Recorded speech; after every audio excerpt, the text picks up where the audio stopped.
Adelante, por favor. Okay. Bueno, entonces, para finalizar esta parte, pues vamos a hablar de la imagenología de las vías urinarias. Y pues a saber de que en la radiografía abdominal simple, cómo nos va a auxiliar para este tema de las vías obstructivas, de la uropatía obstructiva, pues que se pueden visualizar el agrandamiento de sombras renales, también se puede visualizar cuerpos calcificados, así como la posible presencia de metástasis. En cuanto a la urografía excretora, pues se puede visualizar el grado de dilatación de pelvis, de los cálices y de los uréteros. Asimismo, en dado caso de la presencia de una estenosis, pues se puede revelar el punto o la localización de esta estenosis. Igualmente, se puede visualizar el caso de una dilatación segmentaria del extremo inferior del urétero. Y en cuanto a la cistografía retrógrada, pues esta nos va a auxiliar en el caso de que haya cambios o degeneración de la pared de la vejiga, así como la propia lesión obstructiva. Y creo que es todo por mi parte. Ya va a la gamografía. Bueno, para continuar toda esta parte del diagnóstico por imagen, vamos a empezar a hablar sobre gamografía renal. ¿Le puedes dar otra, por favor?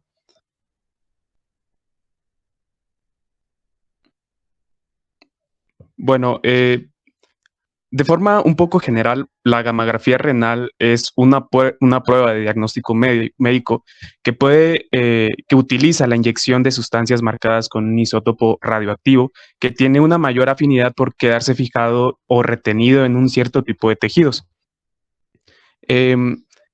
Este tipo de estudio también es conocido como renograma nuclear y pues en esta especialidad diagnóstica por imagen utilizamos átomos radioactivos que se unen a un fármaco con la finalidad de que se concentren en un órgano o sistema. La gamografía no únicamente está destinada para la utilización en la especialidad renal, nefrológica o urológica, también la podemos encontrar en otro tipo de especialidades. Y es muy importante el poder saber cómo funciona esta, ya que una de sus principales, digamos, ventajas que tiene a favor contra los otros estudios de imagen es que nos va a proporcionar una información funcional y de cuantificación, y esto lo hace principalmente por medio de la visualización de forma gráfica y específica del flujo plasmático renal efectivo y del filtrado glomerular. Podemos decir también que la mayoría de estudios de imagen de urología, estos demuestran la estructura del organismo, pero a favor de la gamografía, podemos demostrar la función, con lo que ya les dije, con la cuantificación del flujo plasmático y del filtrado glomerular. También va a detectar cambios patológicos que pueden ser presentes en meses o años y a favor de otros estudios. También puede mostrar aquellos cambios metabólicos que ocurren en un órgano o sistema que no se pueden detectar con otros métodos. Algo importante que debemos saber es que vamos a tener estos radiofármacos y que se unen a diferentes sustancias como es el tenesio 99M, que es el que se usa principalmente para la visualización de radiación para este tipo de estudio.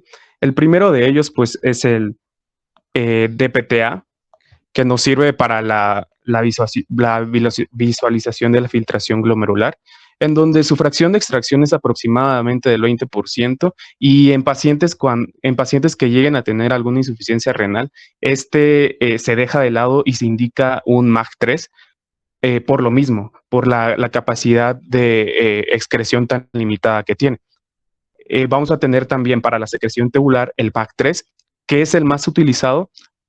Estos dos radiofármacos son eliminados primeramente por la secreción en los túbulos proximales, y MAC3 específicamente nos va a denotar un daño en los túbulos que va haciendo que esto se ve por la disminución y la eliminación del radiofármaco, incluso antes de que el flujo plasmático renal pues, sea normal.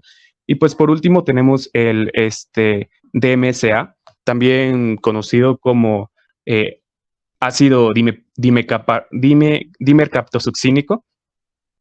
Este es uno de los más utilizados y nos sirve principalmente para la valoración de la excreción tubular. Algo importante a mencionar es que para valorar la recuperación funcional de del órgano como tal, del riñón, incluso en otras, digamos, en otras prácticas como el trasplante renal, es preferible utilizar este fármaco. Ya que es un excelente agente para la visualización de la imagen cortical y porque se llega a concentrar por un muy largo tiempo en la corteza, en donde a las 2 horas de inyección vamos a tener el 50% de la dosis en los riñones y puede empezar a visualizarse a partir de este tiempo. A partir de las 6 horas empieza a disminuir, obteniéndose un grado de meseta. Pero hablando específicamente de la gamografía renal en las patologías obstructivas, vamos a tener que este se usa más un diurético. Principalmente vamos a utilizar a DPTA y a MAG3 para la visualización de alguna obstrucción. ¿Cómo se hace esto? Pues la gamografía renal muestra una depresión en las fases vasculares y secretoras, en donde la fase excretora es más creciente que en caída. Esto se explica ya que la retención de orina contiene isótopos en la pelvis renal. Recordando que la gamografía renal se va a componer de 3 fases, una fase arterial, una fase parenquimatosa y una fase excretora, en donde pues estas fases nos van a servir para la visualización y cualquier alteración de estas nos va a denotar pues no solamente una enfermedad obstructiva, incluso son muy útiles para la utilización individual del funcionamiento renal, ya sea total o parcial. También patologías como pielonefritis, insuficiencia renal agudas o crónicas, y como pues ya había mencionado, pues es un método de estudio muy efectivo para la visualización del funcionamiento en un trasplante renal. Entonces, sabiendo que esto es uno de los mejores estudios para denotar si hay alguna patología obstructiva, pues es muy, muy utilizado. ¿La puedes cambiar, por favor? Algunos de los métodos tal vez no tan complejos para poder visualizar la vía urinaria y saber si hay alguna obstrucción pudiera ser la exploración instrumental.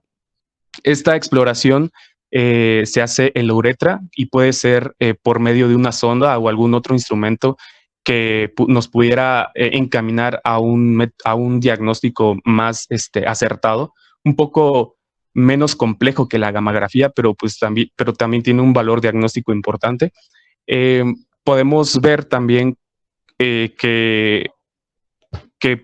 cuáles son las patologías que podemos encontrar con la exploración instrumental, pues la estenosis o tumor, espasmo del esfínter externo, ya que esto puede hacer que el pasaje de adentramiento hacia la sonda pues sea un poco difícil.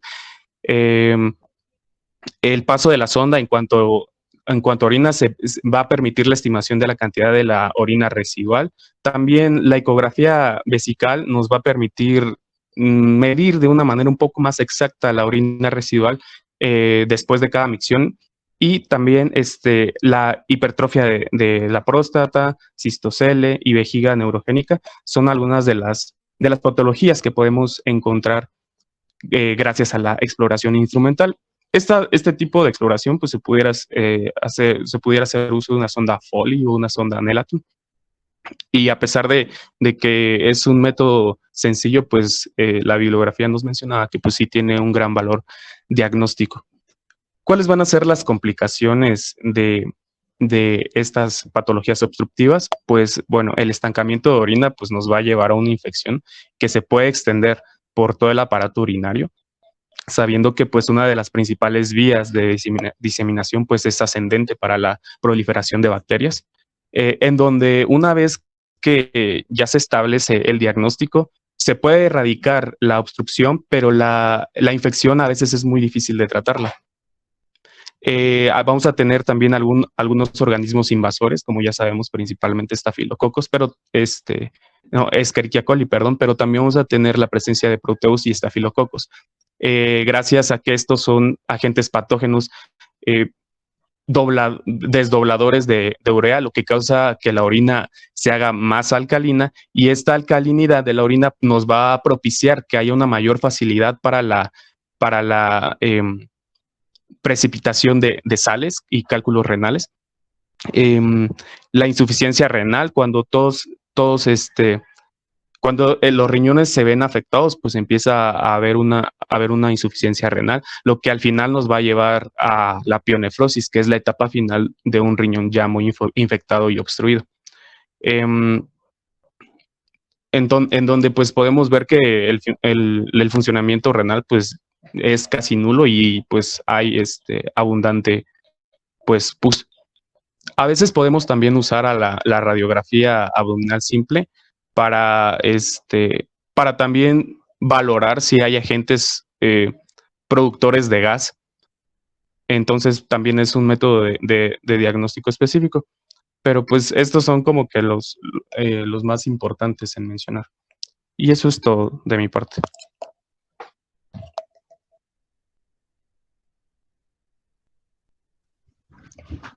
Bueno, con respecto al tratamiento, en el caso de la obstrucción de las vías inferiores, en los pacientes que tengan daño secundario renal o ureterovesical y pues si este es mínimo o inexistente, el tratamiento pues básicamente consiste en corregir la obstrucción. Y bueno, si se da el caso de que haya, por ejemplo, reflujo significativo y este no sea de manera espontánea, incluso después de que ya se corrigió la obstrucción, pues en estos pacientes se va a requerir la reparación quirúrgica. Y bueno, si hay hidronefrosis considerable, además del reflujo, la reparación se necesita todavía más. Bueno, para preservar y mejorar la función renal también está indicado el drenado preliminar de la vejiga con una zona permanente. Y si después de unos meses del drenado el reflujo aún persiste, la unión ureterovesical incompetente se debe reparar mediante cirugía. Bueno, en el caso de la obstrucción de las vías superiores, si los uréteres son tortuosos, están torcidos, dilatados o atónicos, esto secundaria obstrucción de vías inferiores, el drenado vesical no le va a dar protección a los riñones del daño adicional. Así que, bueno, por esto la orina proximal a la obstrucción se debe desviar y esto se hace por nefrostomía o ureterostomía. Y bueno, con este método los riñones pueden recuperar su función de manera parcial. Bueno, una vez que pasen los meses, los uréteres pueden estar menos tortuosos y dilatados y las áreas de obstrucción llegan a abrirse. Y bueno, suponiendo que la obstrucción o el reflujo aún persistan, pues igual está indicada la reparación quirúrgica. Y bueno, aquí en estos casos estaría indicada la derivación urinaria permanente. Y si, por ejemplo, al realizar las pruebas de función renal, la urografía, la ultrasonografía, la gamografía, el riñón todavía muestra daño irreversible, pues puede ser que sea necesaria la nefrectomía. Y bueno, la siguiente, por fin.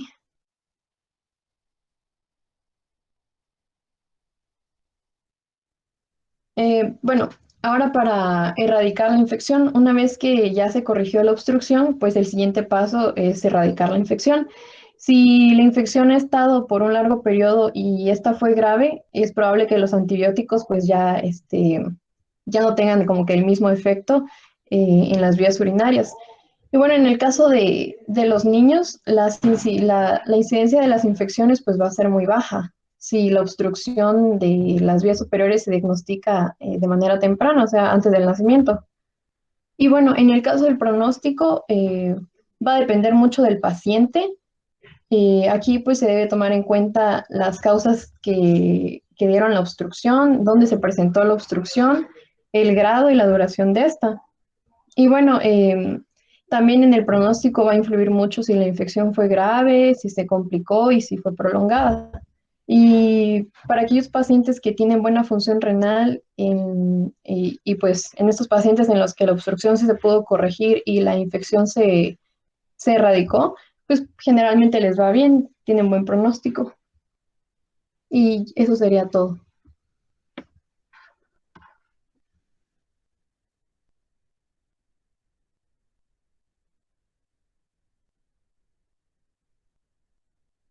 Tiene silenciado su micro, Doc. Perdón. Ok, de acuerdo. Ya terminamos la penúltima, el penúltimo tema de la segunda subcompetencia.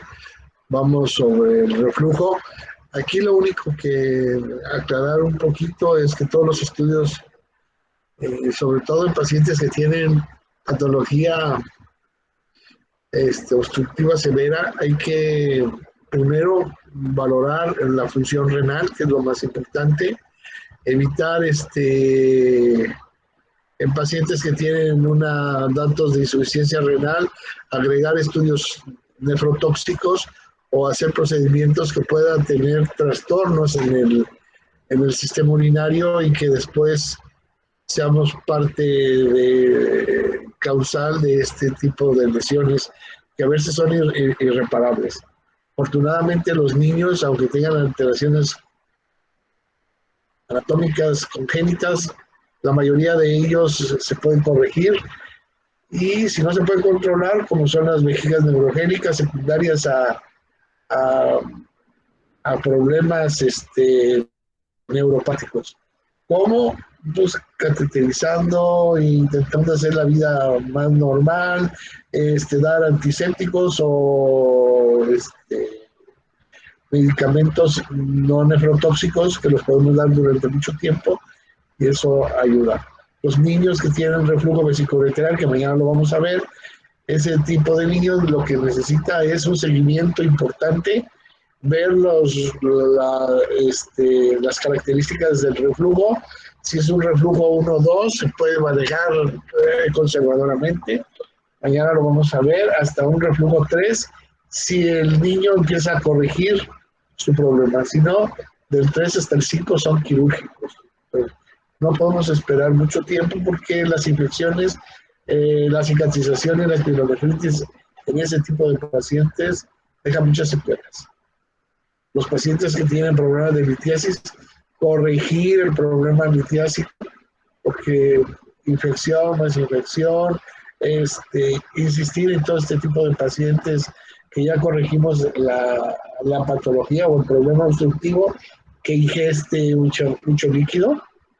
Las personas adultas que tienen problemas de crecimientos prostáticos son causantes, afortunadamente ya es en los viejitos, ya es en nosotros los viejitos, y no tenemos, de alguna forma nuestro organismo ya compensa un poquito más, pero es recordarles que no es normal que se orine cada hora, que orinen poquitos y que les duela y que no es normal. Los estudios diagnósticos, o por lo menos un control cada 2 o cada 3 años, nos debemos de checar todos. Hay gente, me tocó hace poco, un paciente que vi hace 19 años que tenía un cálculo ureteral del lado derecho. Lo expulsó, todo bien. Le dije, se tiene usted que llevar, tiene usted que tomar esto y tiene usted que venir por lo menos cada 4 o 6 meses para ver que no vuelva a tener usted otra piedra. Ahora regresa conmigo con un riñón prácticamente excluido, el riñón, una bolsa hidronefrótica del lado derecho y del lado izquierdo obstruido parcialmente, pero con una creatinina de 4.4, una urea de 83. Imagínense ya el daño que tiene este paciente de 48 años de edad. Eso hay que evitarlo, hay que prevenir eso y resolver todo lo que sea necesario para que la función de la vía urinaria sea adecuada. El sentirnos orgullosos porque quitamos un riñón o porque hicimos un trasplante renal, estamos haciendo las cosas mal. Así no funcionan las cosas. Hay que tener mucho cuidado en sobre todo que no le damos importancia a todo lo que nos obstruye. A todo eso nos adaptamos. Y eso es terrible decirlo. Bueno, continuemos. Si ya no hay alguna duda o pregunta, continuemos con el reflujo vesicoureteral, por favor, para que ya mañana nos quede algo cortito y podamos, si necesitan hacer algunas preguntas, lo valoramos. Muchas gracias, doctor. Hasta luego. Necesito y el estudio del reflujo. Sí lo vamos a exponer, es que ya no entendí si sí o no. Sí. Órale, ok, Adelantemos. entonces ahorita lo proyecto. Ya había cerrado la presentación. Ay, es que ya estaba así como de, ¿lo vamos a ver mañana o cómo? Pero ya ahorita lo proyecto, entonces, perdón.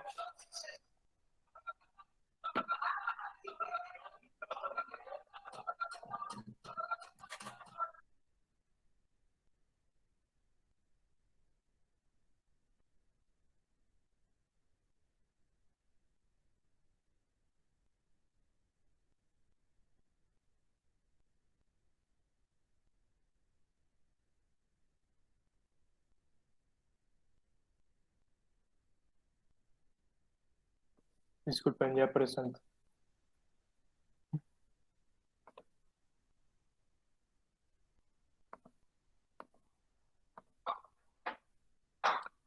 Ok, creo que ahí se puede ver, ¿verdad? Sí. Sí, sí, sí. Ah, ok, perfecto. Bueno, buenos Sí, días, perfecto. compañeros. Nosotros somos el equipo número 2 y pues prácticamente vamos a dar los últimos temas de la subcompetencia que serían reflujo vesicoureteral y criptorquidia. Vamos a comenzar primero con lo que es el reflujo vesicoureteral para después presentar lo que sería criptorquidia. En primer lugar, vamos a definir de qué se trata el reflujo vesicoureteral y principalmente es una afección en la cual la orina produce un reflujo y fluye en un sentido ascendente. Nosotros sabemos que la fisiología normal de la dinámica de fluidos urinarios, pues prácticamente las vías urinarias van en un sentido descendente, ¿no?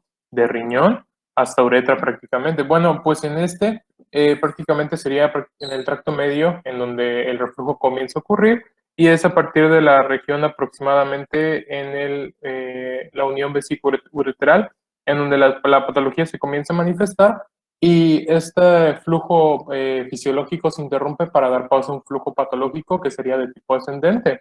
Esto, por supuesto, presenta muchas oportunidades para otros eventos lesionales como serían una hidronefrosis, mayor predisposición a infecciones de vías urinarias o pielonefritis y de igual manera pues podría llevarnos hasta un daño renal crónico en los casos más severos de este tipo de patología, ¿no?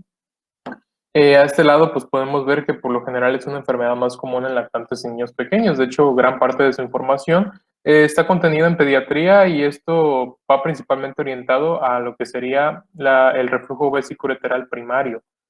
Lo que de igual manera podríamos agregar es que existen dos tipos de reflujo vesicoureteral, ya que prácticamente lo acabamos de mencionar, en donde, como podemos saber, el primario estaría orientado principalmente a una causa directa, mientras que el secundario estaría vinculado a otras patologías. Yo creo que ya no habría más que por agregar en cuanto a la definición, pasando un poco a lo que sería la epidemiología de la enfermedad. Se estima que puede estar aproximadamente en 1% de todos los niños sanos y estaría acompañado en 1 de cada 3 casos de infección de las vías urinarias presentes con fiebre en los niños.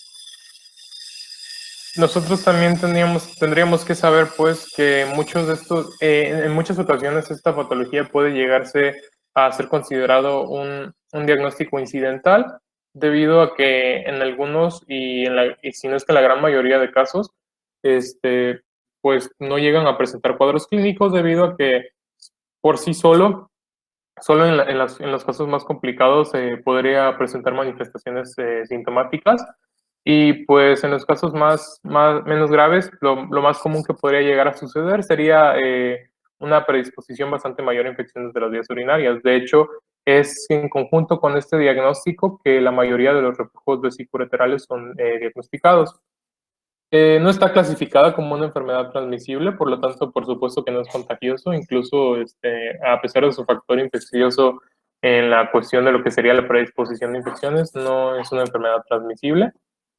Y pues bueno, en la mayoría de los niños, se los voy a explicar un poquito más en etiología exactamente cuáles, pero es a causa de un resultado de defecto congénito, ya sea anatómico o funcional, directo del uréter o de otras estructuras.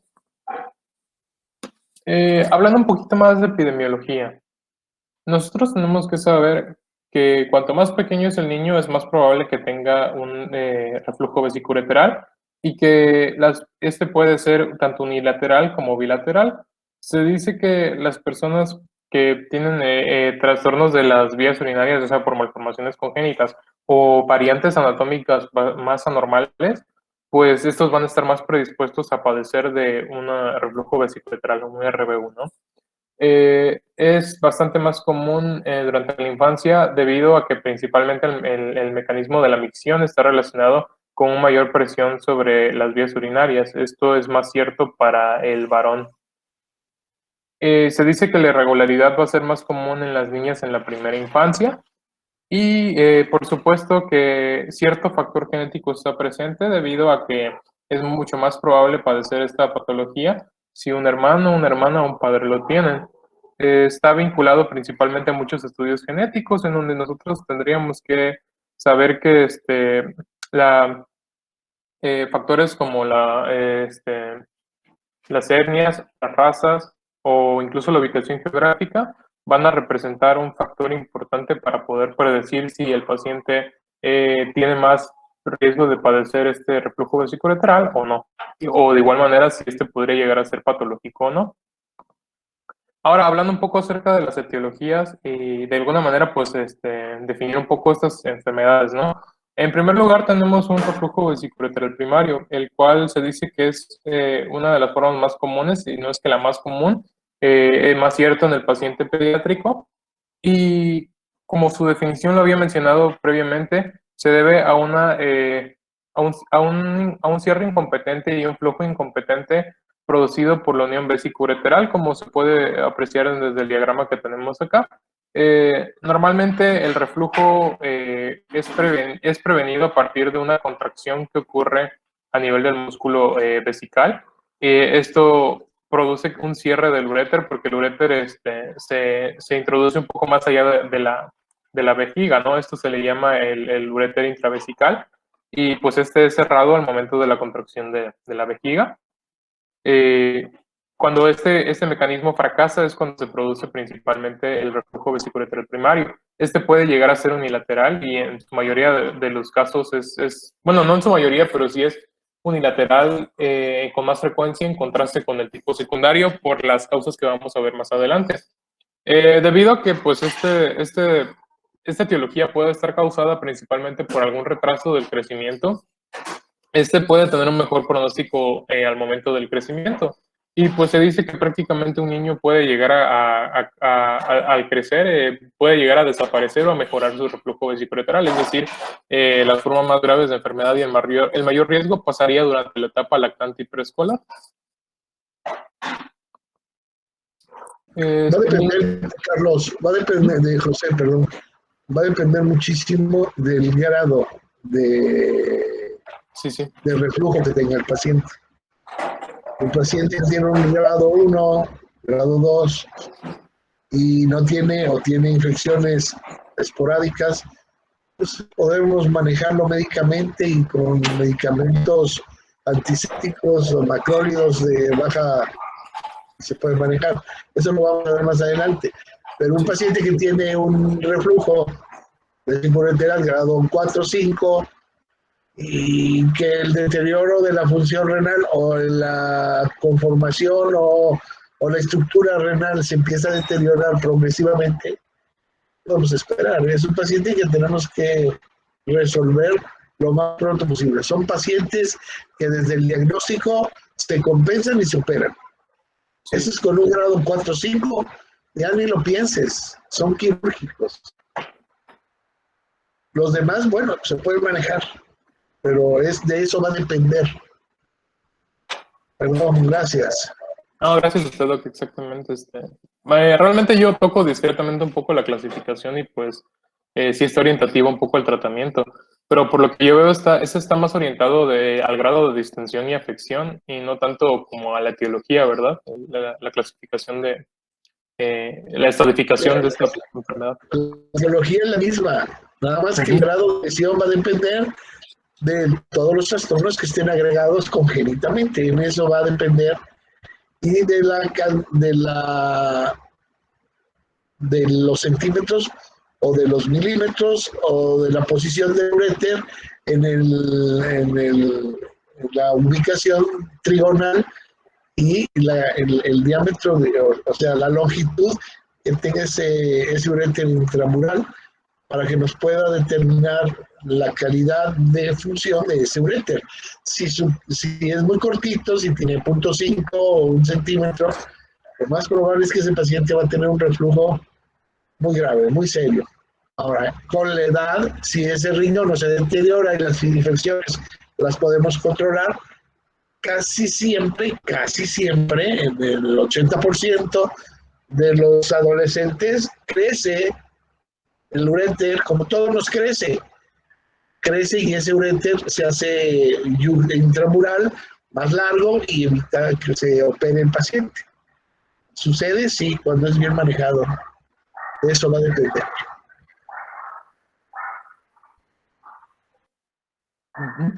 Adelante, José, perdón. No, gracias, doctor. Continuando con la etiología, ahora hablando un poco, y por supuesto del tipo secundario, nosotros tenemos que saber, personalmente no estoy de acuerdo con la bibliografía, mencionaba que este es más funcional que estructural, sin embargo también existe un componente anatómico en el tipo secundario, el cual pues se va a caracterizar por un fracaso en el cierre de la unión vesicoureteral durante la contracción de la vejiga o la debilidad de la contracción de la vejiga. Esto está relacionado principalmente a malformaciones congénitas como podrían ser la espina bífida, a denervaciones como podría presentarse en enfermedades crónicas y debido a esto el reflujo vesicoureteral secundario se presentaría con más frecuencia en el paciente adulto y aunque igual no se descartaría su presencia en el paciente pediátrico, por lo mismo que está vinculado a malformaciones congénitas que si bien no directamente de la unión vesicoureteral o del propio uréter, estaría relacionado a malformaciones que afecten su funcionamiento por sí solo. Se dice también que el bloqueo directo de la vejiga u uréter, como podrían ser en el caso de algunos eventos fibróticos, pues puede hacer que este flujo de igual manera se revierta, produciéndose de igual manera el reflujo vesicoureteral. Finalmente, pues nosotros podríamos agregar que debido a su factor funcional, este es más bilateral y en la mayoría de los casos va a ser bilateral y por supuesto, digamos, se rompe esa regla en el que el primario pues podría ser tanto bilateral como unilateral, pues pues estamos hablando de función, ¿no? Y a veces, muchas veces es desde fuera del tracto urinario, produciéndose así la disfunción bilateral. Por lo tanto, el riesgo de compromiso renal es bastante más presente en el vesicoureteral secundario. Existe una serie de factores de riesgo a tomar en cuenta para el desarrollo del tipo secundario que van desde la historia clínica propia del paciente y de los antecedentes heredofamiliares, el sexo del paciente. Ese por lo general se puede presentar en ambos, en mujeres y hombres.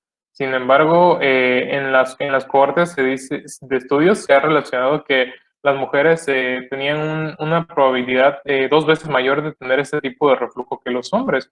Esto debido pues, al mayor compromiso pélvico nervioso que se pueda presentar en cuanto a patologías propias de la mujer. De igual manera, pues ya les había comentado, ¿no? factores tan epigenéticos como la ubicación geográfica pueden determinar la presencia de estas patologías. Por supuesto, pues también antecedentes de lesión o de estrés producido a nivel del tracto urinario pueden predisponer a un desarrollo de reflujo vesicoureteral. Esto particularmente es más cierto en los pacientes pues, pediátricos, debido a que son más delicados y tienden más a relacionarse con estructuras que puedan llegar a producir un reflujo vesicoureteral. Y ahora hablando un poco de la graduación, antes de pasar a todas las conductas clínicas, diagnósticos y cosas que pueden saberse, pues bueno, como bien habíamos dado como antecedente junto con el doctor, pues sabemos que el grado dependerá mucho del compromiso que pueda llevar este reflujo vesicoureteral, en donde nosotros podemos observar cómo en los primeros grados, pues la dilatación puede ser leve o no presentarse una dilatación del todo. Y pues principalmente el flujo ascendente se va a encontrar ya completo a partir del grado 2, pues en este ya podemos encontrar pues prácticamente la presencia de orina en pelvis y en cálices. De igual manera, a partir del tercer grado, nosotros ya podemos encontrar un grado evidente de dilatación. Este puede ser leve y moderado y este ya puede empezar a presentar alguna manifestación clínica por sí sola. No sería relacionada a aquella de las infecciones, pues, sino ahora sí estamos hablando que lo que me está produciendo ese malestar, ese cuadro clínico, es el reflujo vesicoureteral. Y pues se dice que se caracteriza el grado 3 por una presencia de los fornix. El grado 4 nosotros ya vamos a encontrar una dilatación bastante tortuosa en conjunto con una dilatación de la pelvis y el cáliz renal. Y el grado 5, que sería el de mayor gravedad, pues aquí ya encontramos una dilatación definitiva, tanto que el compromiso ya empieza incluso a presentarse a la propia función renal, produciéndose así pues una distorsión propia histológica del tejido renal y, como lo menciona la imagen, pues una pérdida de impresiones papilares y tortuosidad uretral. Y pues de mi parte eso sería todo. Ya los dejo con mis compañeros que les darán fisiopatología y conductas clínicas más a detalle. Bueno, vamos a empezar conociendo un poco de cómo se desarrolla esto de la manera congénita. Para esto primero tenemos que entender un poco de la musculatura del uréter. Y esto realmente hay un factor común que es determinante de la patología, que sería la tenación de la musculatura. Y aquí pues tenemos que ver la fisiología normal primero. Como primer punto, la musculatura del uréter va a ser una musculatura lisa de tipo helicoidal. Entendí que es como una espiral que va descendiendo. Y al llegar al músculo destrusor y volverse el uréter intravesical, en vez de seguir siendo helicoidal, empieza a hacerse longitudinal y forma lo que es el tricono vesical. Algunos estudios que realizaron en 1965, realizados en perros, hicieron algunos estudios, y lo que encontraron es que cuando se hacía cualquier atenuación de... Doctora Carla, ¿sí? tiene un poquito de eco y tiene tiene un sonido su equipo. No se le escucha bien. Puede que sea el mío, doctor. Es que sí, no sé si me permite cerrar tantito la presentación para que pueda apagar el micrófono.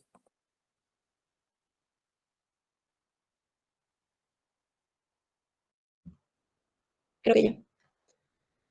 Bueno, como iba diciendo, gracias.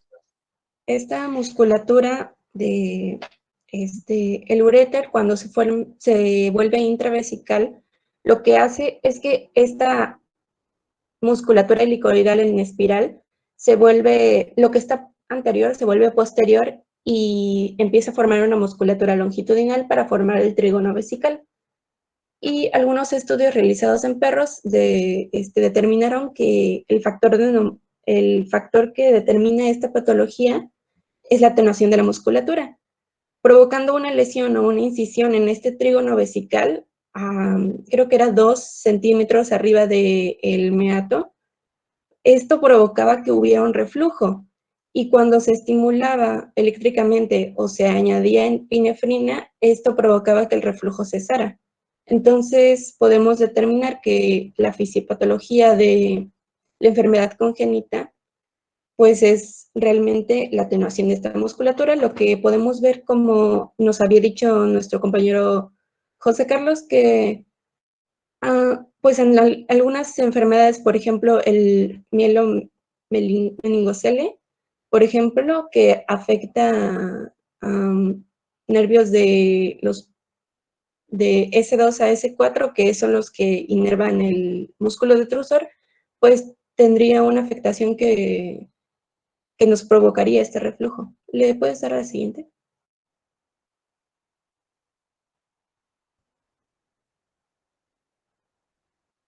La anterior. Sí. Bueno, y aquí pues tenemos un cuadro clínico que realmente esto es más dirigido a las complicaciones que nos da este reflujo.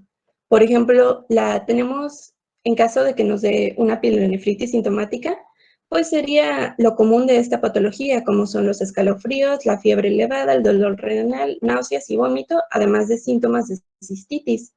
Y en niños, que es donde más se da lo congénito, pues se llegan a presentar fiebres y dolores abdominales vagos y en ocasiones hasta diarrea. También podemos encontrar pielonefritis asintomática y pues aquí realmente lo único que nos daría el hallazgo clínico o la sospecha de un reflujo sería encontrar piuria o bacteriuria. También podemos encontrar dentro de estos mismos síntomas propios del reflujo sería el dolor renal a la micción, la uremia y a veces la hipertensión. También tenemos síntomas propios de la enfermedad, por ejemplo, una obstrucción de las vías urinarias. Por ejemplo, las niñas pequeñas pueden tener algunas dificultades para iniciar el chorro y podría ser, bueno, es secundario a un espasmo del músculo periureteral. También leí que en algunos casos, sobre todo en las niñas, se forma como una tipo vesícula al lado del meato ureteral, que creo que tengo una imagen, no, creo que no la puse, pero es muy característico, como un pequeño divertículo. Y también en síntomas de la enfermedad, pues lo que ya había mencionado, que es lo de la médula espinal, como el mielomeningocele. Y en el cuadro clínico, en lo que vamos a encontrar físico, pues sería el dolor renal a la palpación, una vejiga distendida, sobre todo en niños pequeños podríamos encontrar una masa dura en la línea media profunda de la pelvis. ¿Le puedes dar la siguiente? Bueno, ahí tenía una imagen, la que presentó José Carlos de los grados, pero bueno, a la anterior. Quita esa. Ay, gracias. Y pues para el diagnóstico, pues en caso de que sea, como había dicho, que no nos presente ningún síntoma y lo único por lo que pudiéramos diagnosticarlo sería una VH, un ego y un urocultivo. También aquí podríamos meter lo que es el ultrasonido en caso de que haya hidronefrosis. Y los que ya van a ser específicos son la urografía excretora, pero esta realmente nos da como pistas. Por ejemplo, cuando se trata cuando utilizamos este método de diagnóstico, lo que podemos encontrar va a ser un uréter dilatado, en donde sería la porción intravesical, además de que va a tener como dilataciones intercaladas en el uréter. Y ya los que son completamente específicos son la cistografía, que es esa imagen a la derecha, que aquí podemos ver un reflujo unilateral izquierdo, y la citoscopía, que es la de la imagen de la izquierda. En esta, no sé si alcanzan a ver el meato, pero es un orificio en forma de herradura, como está en la imagen de abajo. Lo normal sería que lo encontráramos como en forma de cono o volcán, también mencionaba, y los otros tres son hallazgos anormales. ¿Le puedes dar a la siguiente? Y bueno, esta es otra cistografía Y aquí pues veríamos un completamente grado 5, donde ya está tortuoso y pues ese sería nuestro método diagnóstico más confiable. Y creo que eso es todo de mi parte.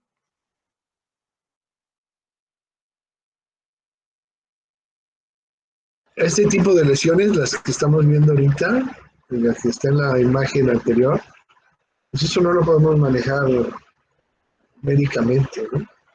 Ese paciente tiene que ser, afortunadamente es un niño. Sí, de hecho ese es el mielomeningocele. Ahí se ven las verdes. Exacto. Y hay que con eso resolverle primero la dilatación pericardicial tan severa que tiene, se le puede poner una nefrostomía, mejorar sus condiciones, ver qué tanta repercusión queda con el paciente y si no es demasiado, bueno, y puede reimplantarse sus mismos uréteres, excelente. Pero casi siempre estos son pacientes que van a necesitar reemplazo ureteral. Se le va a poner un hilio, una asa ilial para conectar vejiga a pelvis para que tenga un mejor pronóstico. Pero ya todas estas complicaciones no las debemos de ver. Son pacientes que desde que nacen tienen infecciones. Entonces ahí nos está indicando que ese paciente no está bien.